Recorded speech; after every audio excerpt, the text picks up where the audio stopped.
Buckle up. It's the Insurance Dudes Podcast. Boom. Ba-boom. I am super excited. How about you, This is Jason? going to be good. Yes. Who do we have today? Mr. Greg? Brian Ahearn here in studio. I said it right. I don't think you could say that any differently. Yeah, you got it pretty right. Ahearn. Yep. Well, Ahearn. Ahearn. Did I say it not Ahearn? Nope. You got it. You got it right. Some people say Ahearn, but it's Ahearn. Yeah, it's got to be Ahearn. A for Got it. Perfect. Awesome. Well, welcome to the Insurance A Dudes. for awesome. Why did you go into that one? A for You said awesome. A for perfect. So awesome. Yep, that's right. It's I'm just making sure you're paying attention, Mr. Jason. Oh, okay, good. I'm trying. If you're watching on YouTube instead of just listening to audio, you can tell that Jason is not paying attention. Right. Speed breakers. Speed Let's breakers. just dive in. Let's dive into speed breakers. Brian says that he's ready. Maybe he is, maybe he isn't, because there's some new questions. Brian, have you ever had a mullet? No, but I had a tail in college. Oh, Yes, the rat tail. yeah, that's the old school That's a mullet. good one. That was a long that's the time best. ago. Oh, nice. So that dovetails perfectly into the next question, which is Jack or Jim? I'm sorry, say that again. Jack or Jim? Johnny Jim. or Jose? Jim is in GYM. No, Jack as in Jack Daniels or Jim Beam? Oh, okay. I'm just going to go Scotch. Scotch. He goes to Ooh, Scotch. Johnny. Most embarrassing thing your mom ever caught you doing? Probably 4 years old, crap my pants running up the stairs trying to get to the bathroom. Oh, good That one. is awesome. We haven't had that one. I better. like it. Have you ever jumped out of an airplane? No, not yet. Okay. Best dinosaur? T-Rex. It's the crowd pleaser. How many kids? The little arms. Yeah. How many kids How many kids? I'm going to say one. have you made cry? Sorry, please wait for the whole question. It was one because I confirmed that with my daughter today. All her friends were scared of me, but only she cried. Nice. I love it. Count Chocula or Count Dracula? Chocula. What year did Marty go back in time to? 1986? That's right. 1950 something. That's probably when the movie came out. Yes. Yes. Pretty close. I think, Jason, what is it? 50, 85 and 55. 85 and 55, 30 years. Bonus. What song was playing at the Enchantment Under the Sea when George and Lorraine first kissed? Never saw it, I don't think, or no clue. Earth Angel. What kind of car was Kit? Thought it was a Trans Am? Bingo. It's either Trans Am or it is a Trans Am, isn't it? Trans Not a Am is a Firebird. Firebird. Well, it is. Einhorn is Finkel. It's the same car.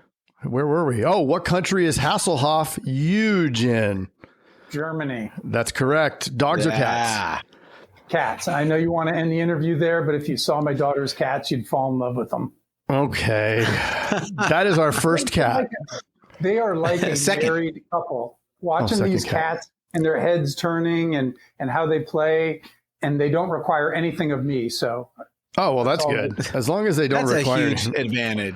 That is. Yeah. Dogs are just, so much work. What does ALF stand for? alien life form? That is correct. Yes. You are just crushing it. That was a total yes. The final villain in Ghostbusters.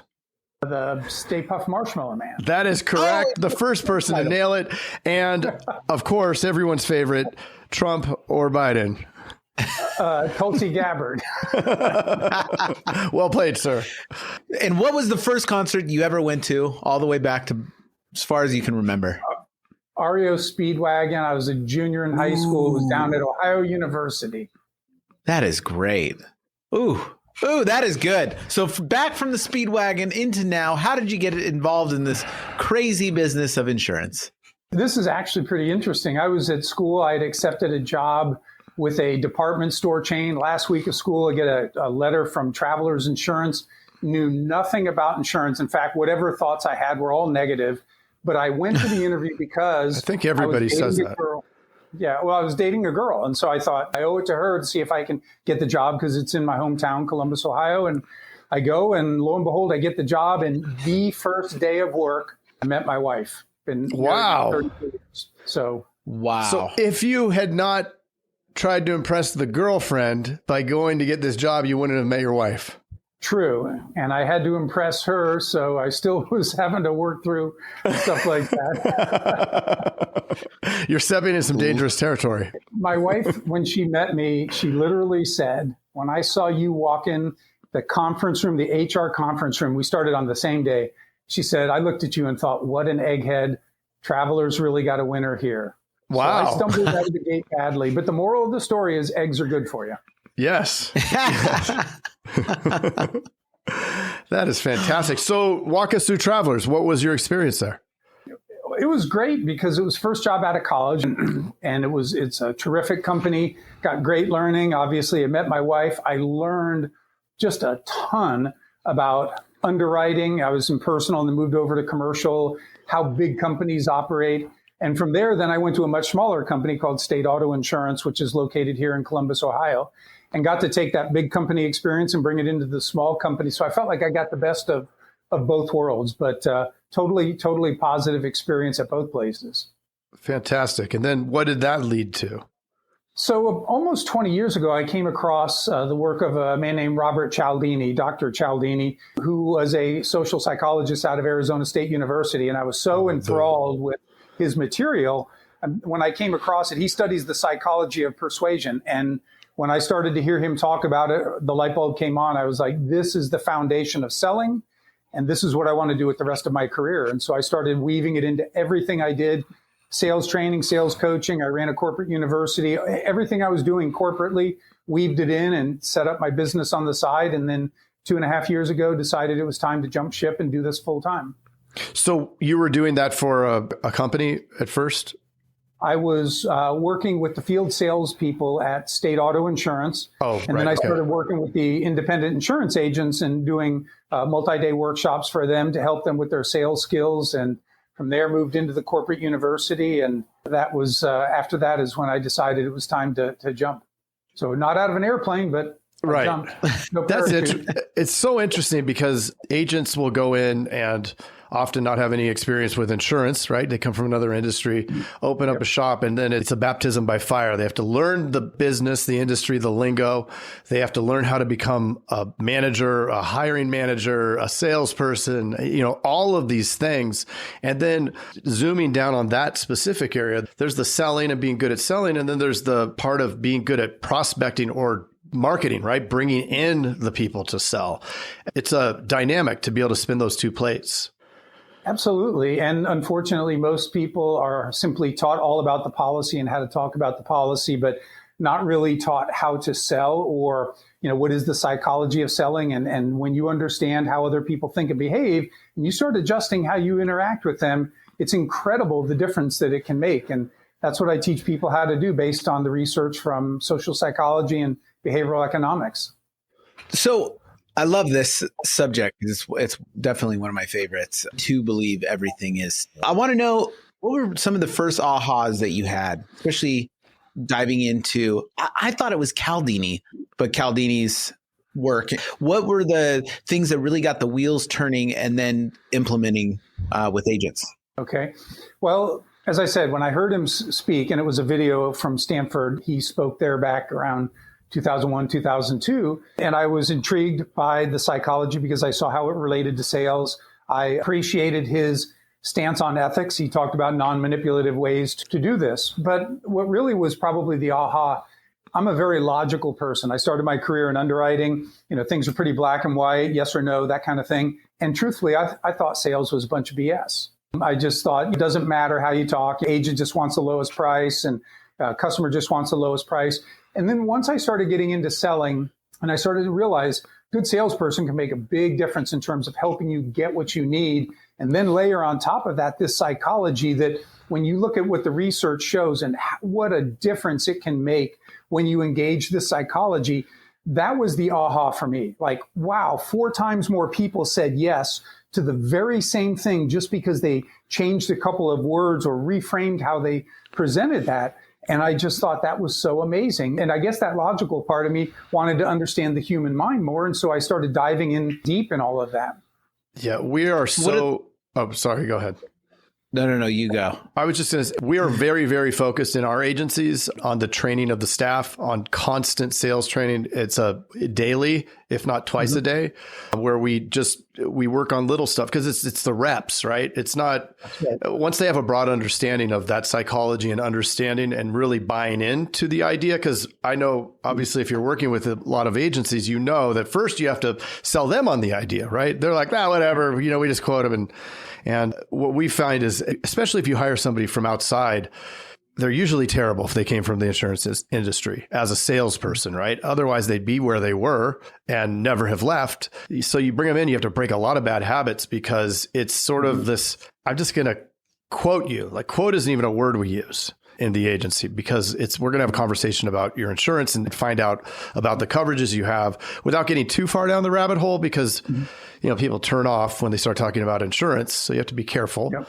But I'd be interested in knowing, like, when you walk into an agency and you start talking to that team, you start working with them, what's the first thing that you do as you're observing them? Well, perhaps the most important thing is teaching them about the psychology of what we call the principle of liking, that it's easier for people to say yes to those they know and like. Now, everybody's like, oh, duh, I get that.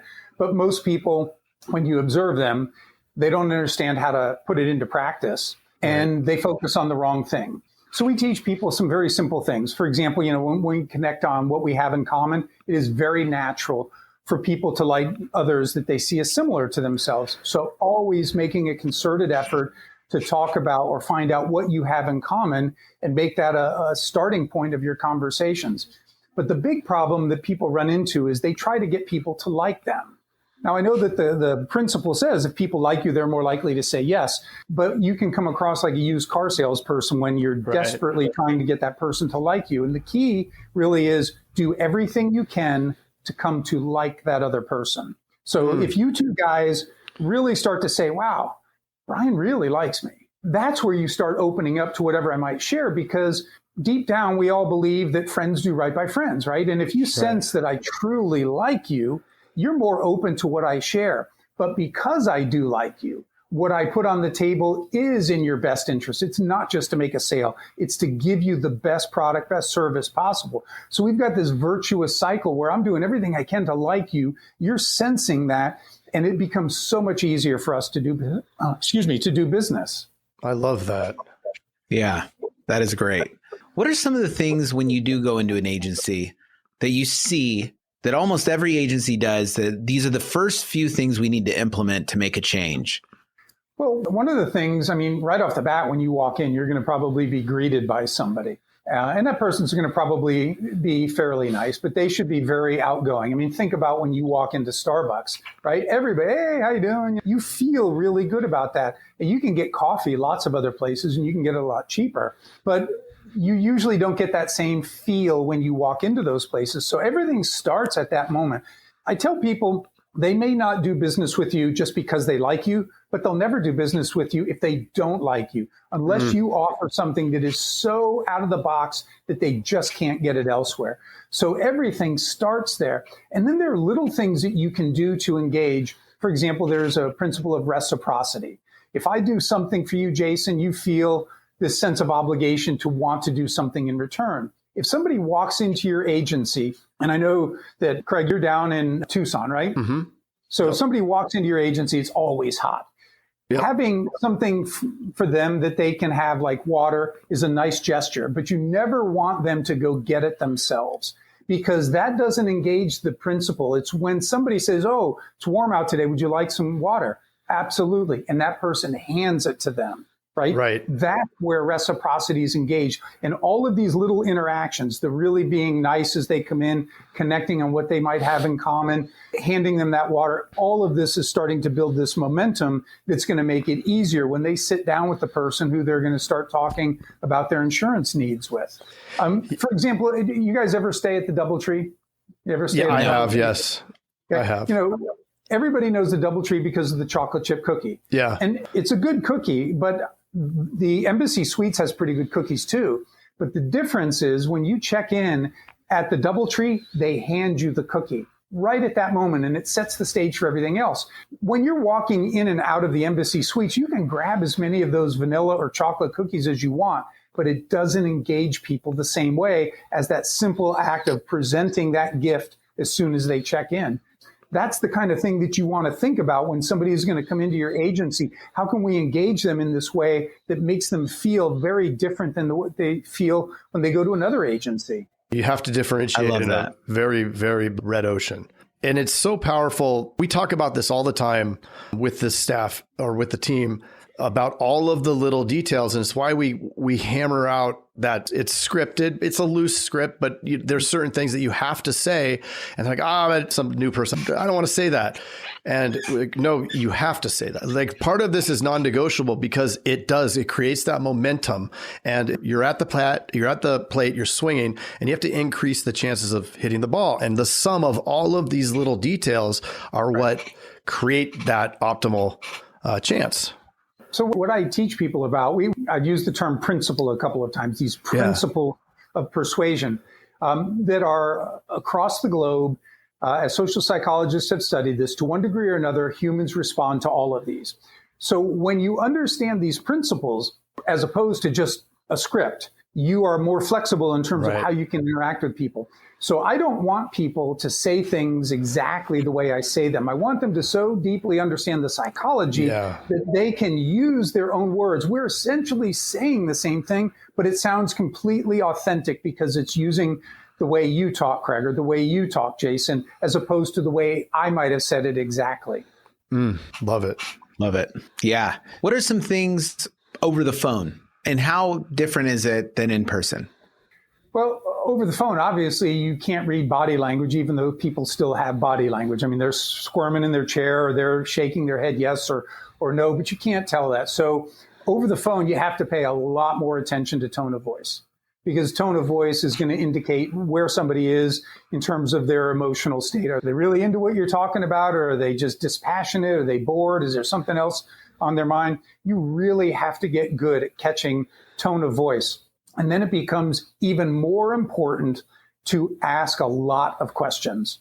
Because if you can't see that person and you're not asking questions, you don't know if they're just looking off out the window or what. But when you engage people with questions, even if they don't answer them out loud, they're always answering them in their head. And so you want to keep somebody in, you have to utilize questions. And Jason, to one of the questions you asked earlier about, what are some things you see that people do wrong?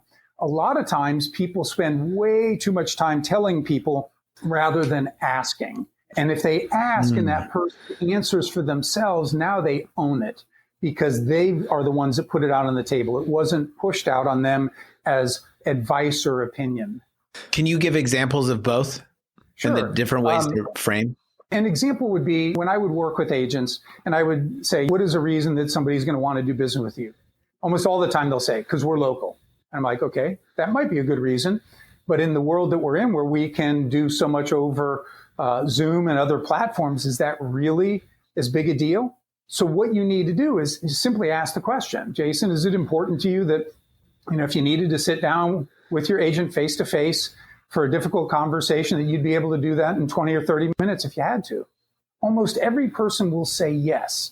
And at that point, that's where you can say, that's what most of our customers appreciate about us being local, that we can sit down with them if something comes up immediately, looking them in the eye and having that conversation. But the fact that you said it now, it becomes one more trigger for you to potentially say, that's who I want to do business with. And whatever it is that you think is unique about your agency, and certainly uniqueness is a factor in why somebody would want to do business with you. Because if they can't get the same products or service or combination from somebody else, then that makes you more valuable. But the best way to get them to see that is by asking questions. So I would say anything that you think is a unique factor about your agency, how can you, rather than advertise it, ask a question to get people to verbalize how they feel about it? Love it. Why is it that the producers will, maybe they would even know this, but then they'll revert back to telling it instead of asking those questions? The same reason so many people are bad at golf, because they've had so many bad reps to begin with. And they know what they should do, but in the moment, thinking takes a lot of work. And so once you become preoccupied with all the other things, you just naturally fall back to what's comfortable. So this is a skill that you need to really retrain your brain and get into the habit of asking lots of questions. And so you talked about, that you continually talk to your staff in little bites about things. You would want to continually reinforce the value of asking questions and getting them to do the same thing. The beauty of it is you don't have to carry the conversation. You ask the question, you take a breath, you let that person talk, you display good listening skills, you ask another question, you let them talk. It's actually a lot easier when you learn how to ask questions as opposed to a monologue. Love it. Love it. It's almost like you're helping them do the thinking for them instead of throwing it in their court, and they might not connect the dots. There's a pretty well-known sales trainer out in the Phoenix area, Tom Hopkins, who likes to say, when you say it, they doubt it. But when they say it, they believe it. And that's always true, right? When something comes from us, we own that. When it comes from you, it might be good, it might not be good. But boy, when it comes from me, I feel differently about it. Right. We say a lot, help them make the decision, right? You help them along so that they make that decision. Because if they make the decision, they're here for a long time. To be continued. Hey, Jason. Yes, Mr. Craig. That was another awesome episode, wasn't it? Mm-hmm. Well, if people want to get a little bit more action and learn how to write 100,000 in premium off of even the worst internet leads, where could they go? They can go to live.teledudes.com. Ooh, that sounds exciting. Are we going to be there? Yes. It's a weekly call that we're doing right now it's live, and it will show you the process. The entire process is super awesome. I love it. Let's do it. Let's do it. Sign up right now, live.teledudes.com. Live.teledudes.com. That's live.teledudes.com. Hey, Craig, there's a new community that we are starting that I cannot wait to tell everybody about. It is our live texting community where you and I are going to answer people's questions and give them free content, right? Are you kidding me? We get to talk to them? Yeah, which is awesome, but they have to opt in. They have to text us at 520-214-2219. That's 520-214-2219. Nice. Craig, are you going to respond to these texts? I'm going to respond to them for sure. Live. I'm into it too. It's going to be awesome. And it's going to be our new texting community where we're going to get back to everybody that we can and drop some crazy content, free content, and free the calculator that you just came up with. That's right. The calling calculator, sales material. I mean, everything for insurance agents. This is it. It's the best texting community out there for insurance agents. Well, what the heck is that number again? I can't remember it. It's 520-214-2219. That's 520-214-2219. I love it. I'm going to text it right now. 520-214-2219. All right. I'll see you later, Mr. Jason. Bye, Mr. Craig. Wait, do they even listen to this on the radio anymore? I love it. I love it. Nice. All right.